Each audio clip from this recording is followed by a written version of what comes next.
नमस्कार, law and practice में सुनील जी में आपका स्वागत। मैं सुनील। पिछले कुछ समय में भारत सरकार ने कुछ ऐसे दूरगामी निर्णय लिए जिनका के बहुत ही महत्वपूर्ण, गंभीर और ये सोचिए कि समाज की और देश की दिशा तय करने वाले परिणाम होंगे। तो आज उनके बारे में मैं आपसे बात करूंगा। इसकी शुरुआत करते हैं जो कि अब से करीब 6 साल पहले 2019-20 के साल में लिया गया था एक निर्णय, वो था एनआरसी सीएए, जिसमें विदेशी नागरिकों को भारत की नागरिकता प्रदान करने संबंधी प्राविधान थे। ऐसा लगा विपक्ष को कि जैसे कि ये सारे के सारे जो कानून जो बने, जो प्रक्रिया बनी, उसके तहत वो एक धर्म विशेष के विरुद्ध टारगेटेड है, तो उसका जम के घोर विरोध हुआ और कई जगह उसमें वायलेंस हुई। शाहीन बाग नाम की एक जगह है दिल्ली में, वहाँ बहुत लंबा एक प्रोटेस्ट चला।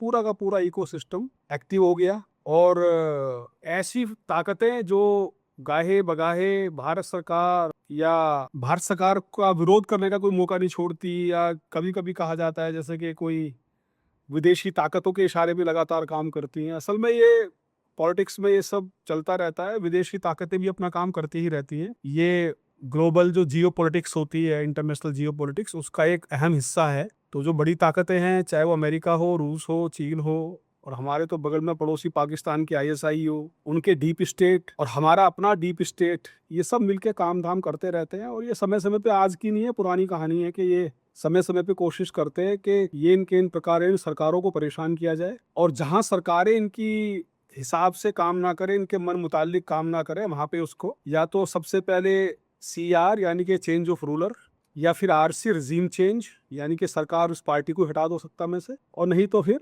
Violence, disturbance. और अगर वो भी नहीं होता तो जैसे ईरान की तरह ईरान में हुआ और अमेरिका ने वहां कोशिश की कि सरकार को बाई फोर्स गिरा दिया जाए, तो इन्वेजन, यहाँ तक भी ये लोग चले जाते हैं। इस तरह के तरीकों को, इस तरह के माध्यमों को इस्तेमाल किया जाता है। तो ये एक पुरानी कहिए कि एक टैक्टिक है जो कि सभी बड़े राष्ट्र दूसरे राष्ट्रों को कमजोर करने के लिए, उनको परेशान करने के लिए अपनाते रहे हैं। अभी बात यह है कि जो सीए एनआरसी का जो आंदोलन था, उसमें भी जिस तरह की एनआईए की इन्वेस्टिगेशंस हुई और जो बाकी हमारे एजेंसीज की जो सूचनाएं थी, उसके हिसाब से वो भी कहीं ना कहीं से बाहर से भी फोमेंटेड, बाहर से भी सपोर्टेड थी। एक वो प्रयास, खैर इससे पहले कि मैं विषयांतर पे चला जाऊं, एक केवल बैकग्राउंड बताना था, उसका बहुत विरोध हुआ। उसके बाद एक और प्रयास किया गया और वो प्रयास था एसआईआर का, कि स्पेशल इंटेंसिव रिवीजन सब जगह कराया जाए। क्योंकि बाप को सबको पता है कि बहुत भारी संख्या में भारत के, या तो चाहे तो लोकसभा के चुनाव हो या राज्यों के जो विधानसभा के चुनाव होते हैं, उनमें बहुत भारी संख्या में जो वोटर लिस्ट हैं, उनमें गड़बड़ियों की शिकायत, ऐसे लोग जो जिनकी मृत्यु हो चुकी है उनके नाम अभी भी चल रहे हैं, ऐसे लोग जो कहीं और ट्रांसशिफ्ट हो चुके हैं उनके नाम चल रहे हैं, ऐसे लोग जिनकी दो दो जगह पे वोट्स हैं उनके भी नाम अभी चल रहे हैं। इस तरह की बहुत सारी उसमें गड़बड़ियां, बहुत तरह की डिस्क्रिपेंसीज होती हैं। तो उसको ठीक करने के लिए इंटेंसिव रिवीजन, जिसको स्पेशल इंटेंसिव रिवीजन कहा जाता है इलेक्टोरल लॉज का, उसकी पावर्स, उसकी शक्तियां संविधान के तहत भारत के चुनाव आयोग में सन्निहित हैं। बिहार से सिलसिला शुरू हुआ, जो बिहार का चुनाव हुआ था 2025 का, उससे पहले सिलसिला शुरू हुआ और इसका भी विपक्ष के द्वारा विरोध किया गया। और कांग्रेस पार्टी के जो सर्वोच्च नेता हैं, उनके द्वारा तो बिहार में एक बाकायदा वोट चोर, वोट चोरी और ये सब नाम देके इसकी यात्राएं भी निकाली गई। चुनाव के परिणाम ने बता दिया कि वो सब सारे जो प्रयास थे वो असफल हुए और जनता ने उनको पूर्णतः सिरे से नकार दिया।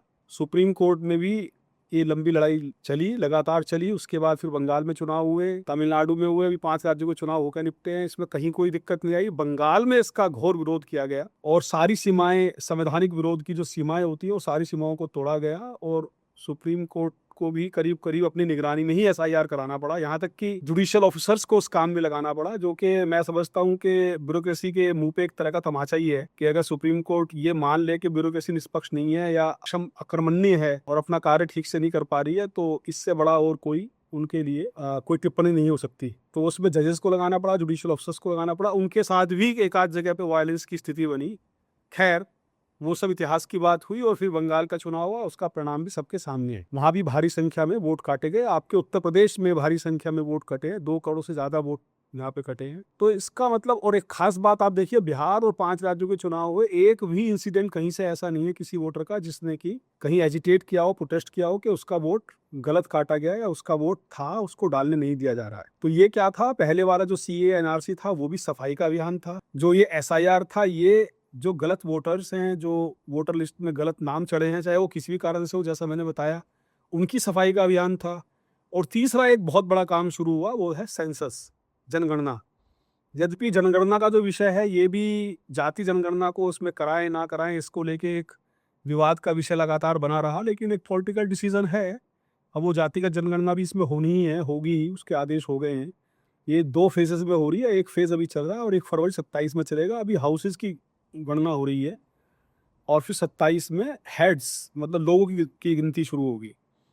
ये भी इस जिस तरह के इसमें फॉर्मेट को डिवाइस किया गया है, 34 कॉलम का अभी सूचना है, अगली जो सूचना होगी वो शायद देखते हैं कितने कॉलम की आती है। उससे बड़ा स्पष्ट है कि सरकार की मंशा इसमें भी यही है कि इसमें सफाई हो और कोई भी गलत जो व्यक्ति है वो भारत की सेंसस की जो प्रक्रिया है इसमें शामिल ना हो पाए। 3 चीजों के बाद एक चौथा अभी जो कल घोषणा हुई और जो प्रधानमंत्री जी ने 15 अगस्त 2025 को लाल किले की प्राचीर से घोषणा की थी, वो थी जिस पर उन्होंने चिंता जताई थी और कहा था कि भारत के कई राज्यों के कई क्षेत्रों में, जिलों में, विशेषकर सीमावर्ती क्षेत्रों में डेमोग्राफी को बदला जा रहा है जानबूझ के षड्यंत्र के तहत और उसमें कार्रवाई की जाएगी। तो कल उसमें पहली बार एक एक्शन देखने को मिला जब MHA, ministry of home affairs ने कमेटी, एम्पावर्ड कमेटी, उच्च स्तरीय शक्ति प्राप्ति समिति, एक रिटायर्ड जज साहब हैं, रिटायर्ड जस्टिस हैं, उनकी अध्यक्षता में एक वो और 5 अन्य सदस्य की एक समिति गठित कर दी है। और जो ये डेमोग्राफिक कमेटी होगी, इसका भी पर्पज़ ये है कि किस प्रकार से अगर कोई नॉर्मल ग्रोथ हुआ है कहीं किसी एक कम्युनिटी का, तो वो तो समझ में आता है, लेकिन अगर कहीं एबनॉर्मल ग्रोथ हुआ है तो उसमें फिर पूरी की पूरी उसकी मीमांसा की जाए, उसके कारणों में जाएं और उसका पता लगाएं कि ऐसा क्यों हुआ। तो ये 4 कदम ऐसे हैं जो पिछले कुछ वर्षों में, जो अनुच्छेद 370 हटाना और ये सब करना, इसके बाद बहुत बड़े कदमों के रूप में इनको देखा जा रहा है, क्योंकि इसका परिणाम ये होने वाला है कि इससे जो हमारे समाज में जो चूंकि बहुत विभिन्नताएं हैं, हमारे समाज में जातियों की, धर्म की, बोली, भाषा, काम, व्यवहार, इस तरफ की बहुत भिन्नताएं हैं, वो हमारी शक्ति भी है, लेकिन कभी कभी उसको कमजोरी बनाने का प्रयास किया जाता है। उसकी आड़ में जो व्यक्ति सिस्टम में इन्फिल्ट्रेट कर गए हैं, जो घुसपैठ कर गए हैं, उनका पता लगाना और उनकी फिर सफाई करना, ये इसका सबसे बड़ा मुख्य उद्देश्य है। कुछ तो यहाँ तक का कुछ विशेषज्ञ अनुमान लगा रहे हैं कि जो सेंसस हो रही है, इसके बाद जिस जनसंख्या को हम लोग अभी 145 करोड़ तक बताने लगे हैं, तो शायद हो सकता है कि जब ये सारी चीज आए तो जो एनआरसी बनेगा, national registration of citizens, NRC, national register of citizens, जब बनेगा तो हो सकता है उसमें ऐसे अनुमान लगाए जा रहे हैं कि उसमें लगभग 119-120 करोड़ की जनसंख्या भी भारत की रह सकती है। तो आप सोचिए कितना बड़ा ये ड्रेन है, कितने वर्षों से ये लोग, इनमें से तमाम लोग ऐसे हैं जो पीडीएस का भी लाभ उठा रहे हैं, यानी कि राशन कार्ड पे जो सस्ता भोजन, सस्ता अनाज या मुफ्त अनाज मिलता है उसका लाभ उठा रहे हैं, सारी जो कल्याणकारी योजनाएं हमारी उनका लाभ उठा रहे हैं। और जो हमारे अपने जो जेन्युइन नागरिक हैं, जो इस देश के लिए अपने तन मन धन का हमेशा न्योछावर किए रहते हैं, उनका हक अगर कुछ लोग मारते हैं या उसका प्रयास करते हैं तो वो चीज निश्चित रूप से उसका समाधान होना चाहिए। और इसी तरफ एक ये प्रयास किया जा रहा है और मैं समझता हूँ कि सीए एनआरसी का बहुत घोर विरोध हुआ था उस समय, लेकिन अब वो धीरे धीरे भारत सरकार ने एक दूसरे तरीके से उसको, जैसे कहते हैं ना कि पीछे से कान पकड़ने वाला स्थिति, उस तरह से उसको लागू किया है। और अब वो चूंकि वेस्ट बंगाल के जो राजनीतिक परिणाम आए हैं, जो चुनाव के परिणाम आए हैं, तो अब वहाँ राजनीतिक रूप से भी कोई दिक्कत नहीं होगी एनआरसी और सीए वगैरह को लागू करने में। और बाकी तो एसआईआर वहाँ हो ही चुका है, बाकी जगह पे अभी सब चल रहा है। 5-6 स्टेट्स में और अनाउंस कर दिया इलेक्शन कमीशन ने, और मैं समझता हूँ कि आने वाले 6 महीने से 8 से 9 महीने के अंदर पूरे देश में हो जाएगा। और भारी मात्रा में आप लोग देखेंगे, भारी संख्या में वोटर्स की संख्या में भी कटौती होगी। जो फर्जी वोटर्स है, इसमें कोई दिक्कत नहीं होनी चाहिए, इसको स्वागत योग्य कदम है, स्वागत किया जाना चाहिए, क्योंकि ये बेसिकली क्लीनिंग है, ये सफाई का एक काम किया जा रहा है कि जो जेन्युइन वोटर्स हैं, जिनको वोट देने का अधिकार है, वही उस पे रहें। और मैं तो कहता हूं कि ऐसी प्रक्रियाएं होती रहनी चाहिए समय समय पर। ये एसआईआर तो एक रेगुलर फीचर होना चाहिए, हर 2 साल 3 साल में होना चाहिए। सेंसस में और कड़ाई के साथ सारे आंकड़े इकट्ठे किए जाने चाहिए, ताकि हमें अपनी नीतियां बनाने में, अपने विकास के कार्य करने में सफलता मिले, उनमें सहयोग मिले। हमें समय समय पर ड्राइविंग लाइसेंस, समय समय पर आधार कार्ड, समय समय पर पैन कार्ड, और जो बाकी जितने भी डॉक्यूमेंट्स हैं, लाइसेंसेस, जो आर्म्स लाइसेंसेस हैं, इस तरह की जो चीजें हैं, इनका भी सघन वेरिफिकेशन, सघन रिवीजन करके इनको भी हमें फुल प्रूफ बनाना चाहिए, ताकि इनके आड़ में लोग जो तमाम तरह के आपराधिक कृत्य करते हैं वो ना कर पाएं।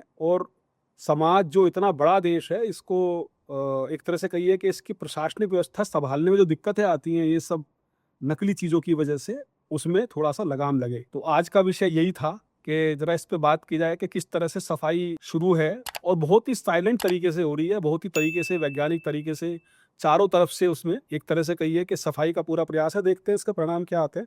2-3 साल में ये सब क्लियर हो जाएगा कि कितना फ़ायदा हुआ इससे और कि कहाँ तक हम अपने मंतव्य को प्राप्त करने में सफल हो सके। बहुत-बहुत धन्यवाद। जय हिंद, वंदे मातरम।